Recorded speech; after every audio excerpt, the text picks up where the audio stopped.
मैं जब भी तारीख देखता हूं, हर एक मुहर्रम में सोचता हूं, क्या अहले दिल भी कोई कहीं था?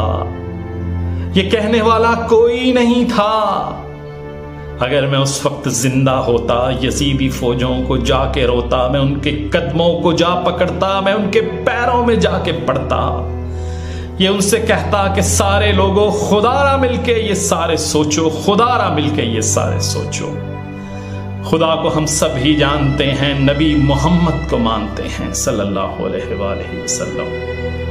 है लोगो, इस्लाम दी हमारा यही है ईमान यकीन हमारा, ये बोल हक सच के सारे बोलो, खुदा के बंदो अब आंखें खोलो, अब आंखें खोलो कि देखे सब है निशाना किसका है, अपने आगे घराना किसका, कि जिन पे हम हैं कलाम पढ़ते, दुरूद पढ़ते, सलाम पढ़ते, नबी के कांधों पे चढ़ने वाले, वो इनकी उंगली पकड़ने वाले, नबी रहमत का दिल लुभाते, वो उनसे उल्फत वसूल पाते, वो उनके सजदे तवील करते, इन्हीं के दुख में वो आहें भरते, वो इनको अपनी औलाद कहते, इन्हीं को अपनी वो याद कहते।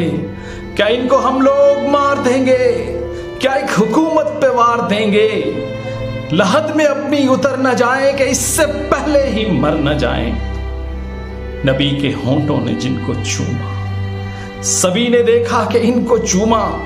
नबी के बोसों की मोहरों पर हम, वो उन लबों के निशानों पर हम, क्या यूं अब यूं तलवारों तीर मारे, सभी यूं अपने ज़मीर मारे। दिले नबी में ये बसने वाले, वो इनके संग रोने हंसने वाले, दिले नबी को क्या तोड़ देंगे, रहे खुदा को ही छोड़ देंगे। नबी के दिल का ये चैन है, ये देखो आगे हुसैन है, हुसैन है। ये खूने अक़दस है मेरे लोगों, ये खूने अक़दस है मेरे लोगों। खुदा की खातिर ये सारे सोचो कि अपने हाथों को टोकते हैं, कि अपने कदमों को रोकते हैं। ये घर जो मजलूम हो गया तो, ये जुल्म मकसूम हो गया तो, दिलों पे पड़ते ये कुफ्र सारे, ये ताअबद ही न खुल सकेंगे कि इस लहू के निशान लोगों, ये ता कयामत न धुल सकेंगे, ये ता कयामत न धुल सकेंगे।